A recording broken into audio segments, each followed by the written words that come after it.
Hello students. तो आज हम करेंगे नेक्स्ट टॉपिक +1 क्लास का फिजिक्स का। तो द नेक्स्ट टॉपिक है non metric units of mass. Mass के नॉन मैट्रिक यूनिट्स कौन कौन से हैं? पहले तो जनरल यूनिट्स जो मास के मैट्रिक यूनिट्स हैं, जैसे कि किलोग्राम, ग्राम, क्विंटल, टन, ये सभी क्या है? मैट्रिक यूनिट्स हैं जो हम जनरली यूज़ करते हैं। 10⁻² की पावर में हम उनको लिख सकते हैं। तो non metric units of mass कौन कौन से हैं वो अब हम इस वीडियो में देखेंगे। The first is the atomic mass unit. ये केमिस्ट्री में यूज होता है जनरली।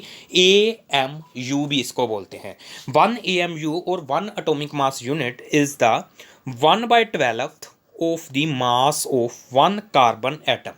एक कार्बन एटम के मास का 12th पार्ट, उसको हम क्या बोलते हैं? 1 AMU। एक कार्बन एटम के मास का 12th पार्ट, 12वां हिस्सा, उसको हम क्या बोलते हैं? 1 AMU। बहुत छोटी इकाई है ये। और इसकी वैल्यू किसके इक्वल होती है? 1 AMU की आपने याद कर लेनी है ये value. 1.66 into 10⁻⁻27 kilogram.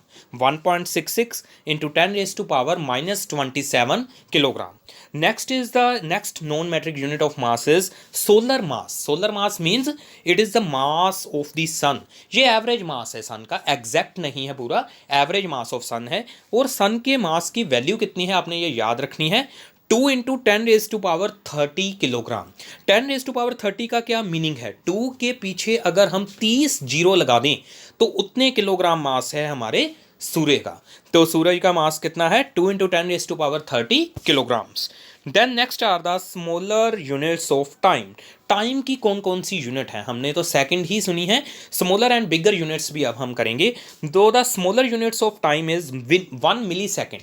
Milli means 10⁻³ means 1/1000th part of the second.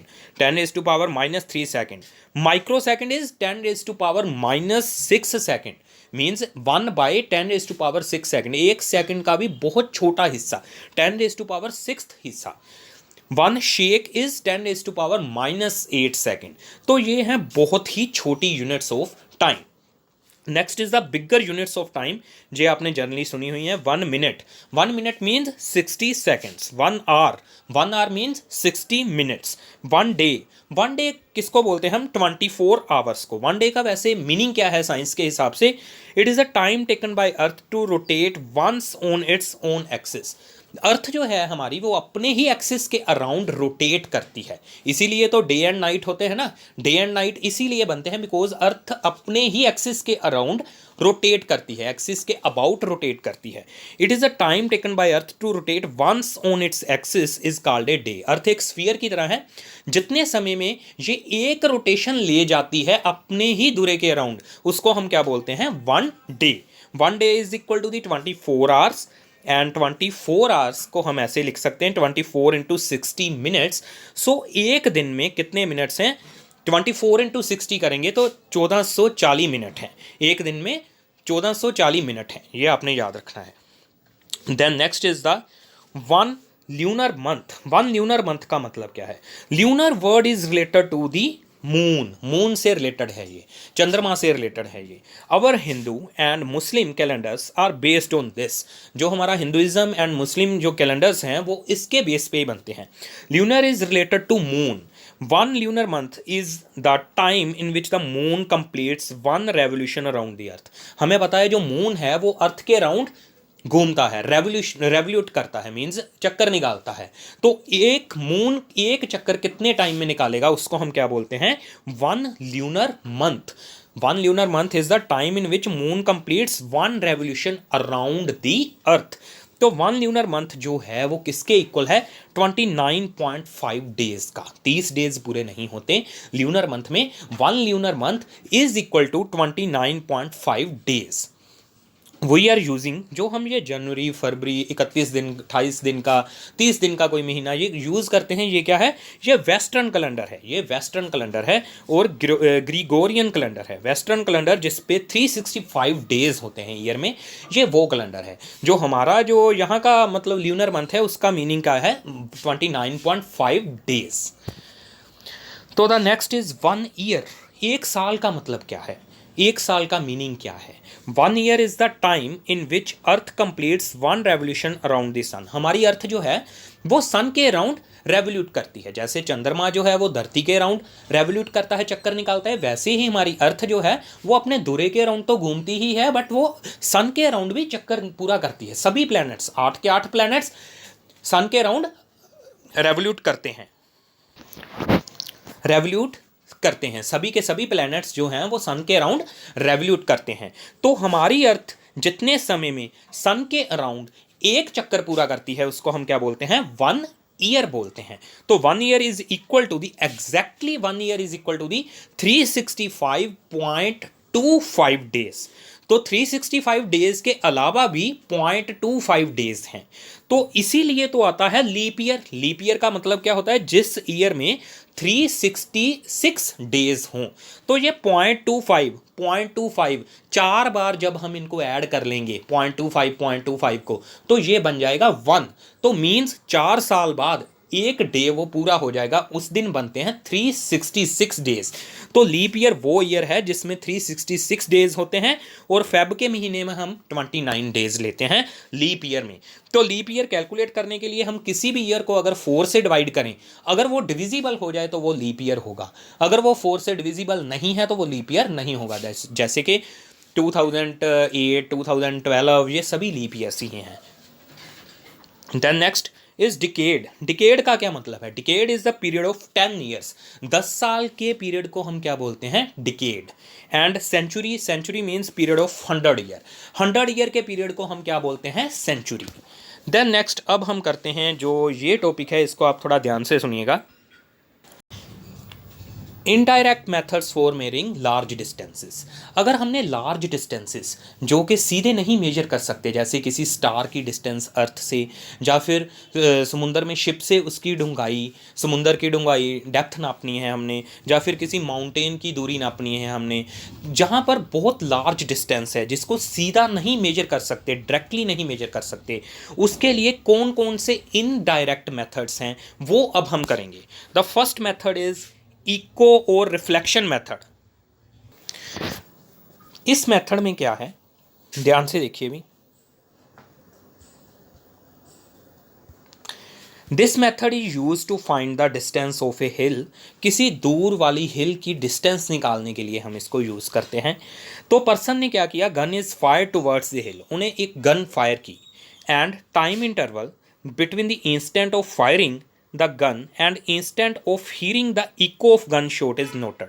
उसने ना टाइम इंटरवल नोट किया, कौन कौन सा, जब उसने गन का पॉइंट दबाया था और उसके बाद वो आवाज़ जो साउंड हिल से टकराई, यहाँ से गई आवाज़ हिल से टकरा के दोबारा उसके पास आ गई, उसी को तो बोलते हैं इको।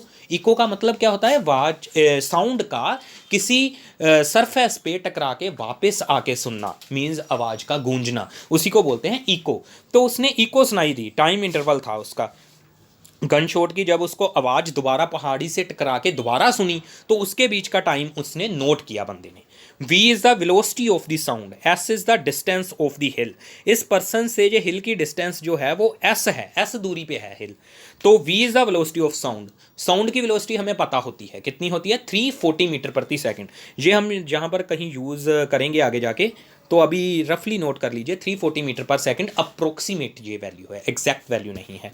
तो T is the time taken. T क्या है, time taken by sound wave to start from here and after reflection from the hill then comes back to the person. तो जो साउंड वेव है वो गन से निकली, gun से आवाज़ शुरू हुई, पहाड़ी से टकराई, फिर दोबारा पर्सन के पास पहुंच गई। इतना होने को टी टाइम लगा, इतना होने को टी टाइम लगा। ये कैसे नोट करेगा ये बंदा, स्टॉप वॉच से ये नोट करेगा। तो उसने निकालनी है अब डिस्टेंस ऑफ द हिल, जो उसको नहीं पता है। तो डिस्टेंस ऑफ हिल के लिए उसने फार्मूला लगाया, velocity is equal to the total distance upon time. Velocity is equal to the total distance और डिस्प्लेसमेंट अपॉन टाइम। वेलोसिटी और speed of the sound is equal to the total distance upon time. तो distance कितनी देगी sound ने, S जाने को और S ही आने को, टोटल कितनी डिस्टेंस होगी, 2s। 2s दूरी तय की साउंड ने, डिवाइडेड बाय टाइम। तो हमने s निकालनी थी, t उधर चला जाएगा, 2 डिवाइड में आ जाएगा, t उधर जाके मल्टीप्लाई हो गया, जो टर्म इधर डिवाइड में है उधर जाके मल्टीप्लाई, डिवाइडेड बाय 2।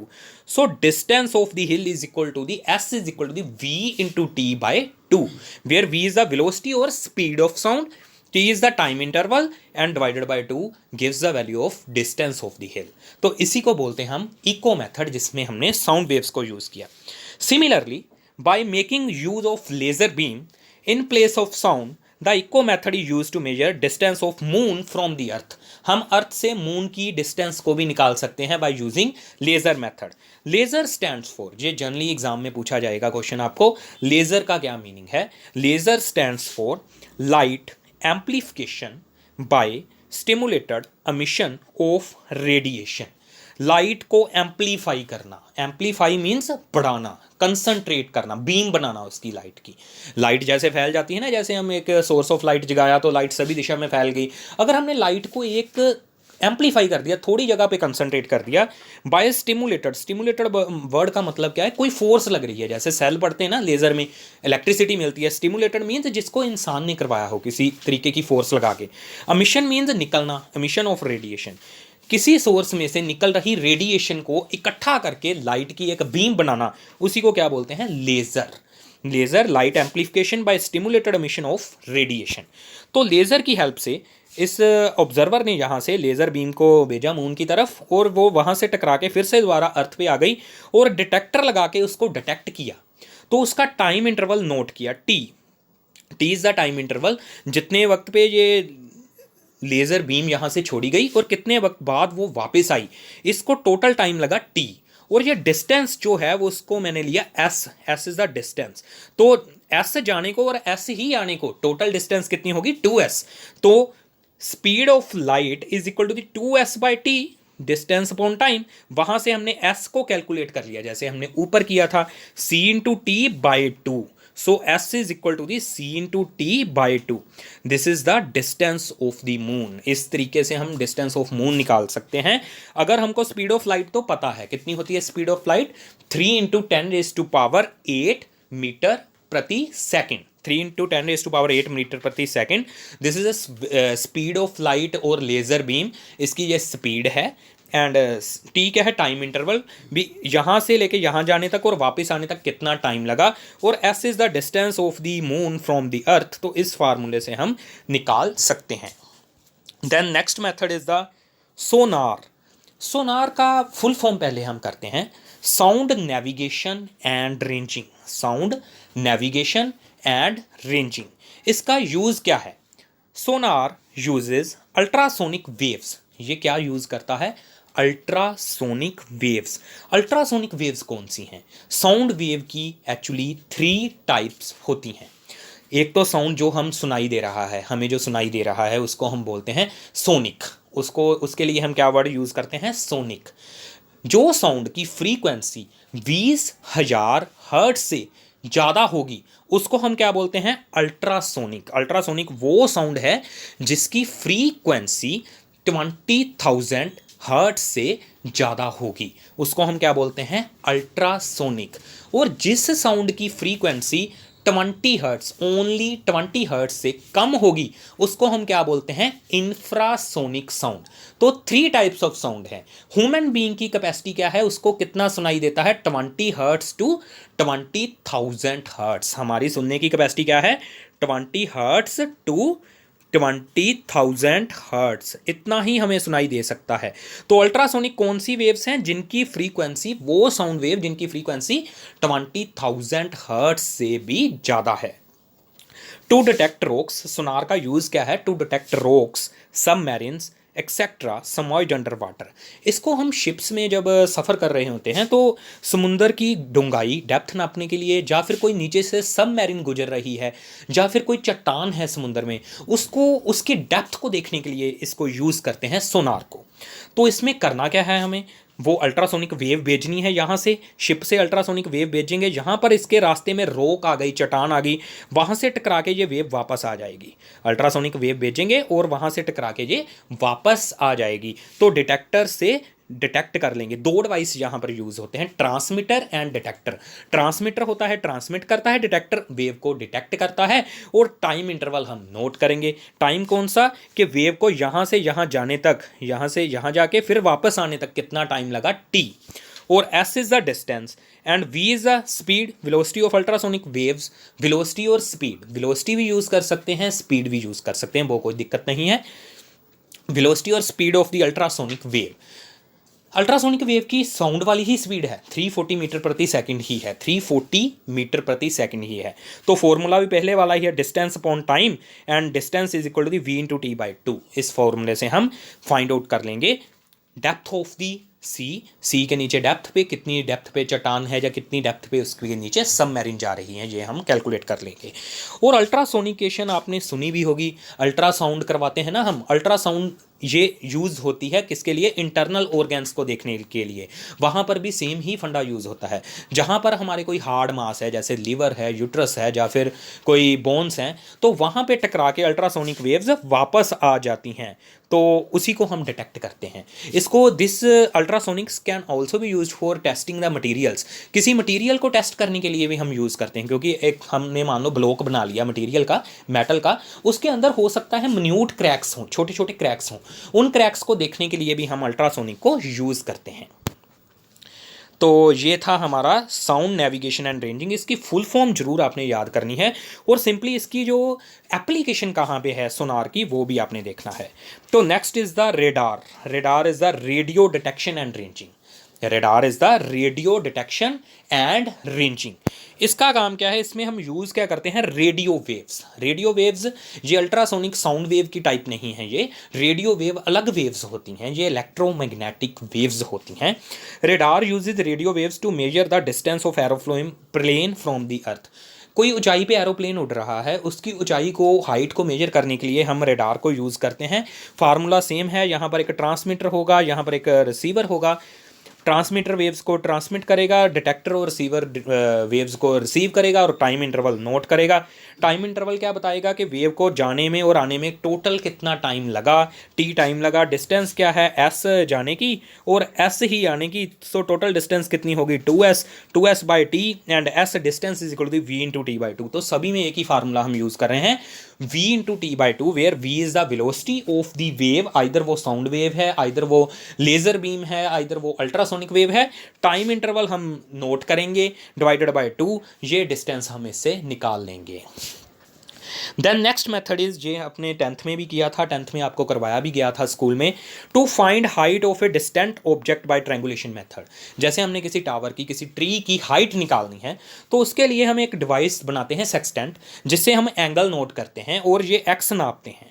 जैसे मान लीजिए हमने ये एक्स डिस्टेंस, वो धागा लगा के हमने एक्स निकाली थी, और ये एच हाइट जो कि किसी बिल्डिंग की हाइट है, किसी ट्री की हाइट है, किसी टावर की हाइट है, वो हमने मेज़र करनी है। जहाँ पर हमने थीटा एंगल नोट करने के लिए क्या बनाया था? एक डी बनाई थी ऐसे, वो डी को हमने लेज़र लगा के ये थीटा एंगल मेजर कर लेंगे।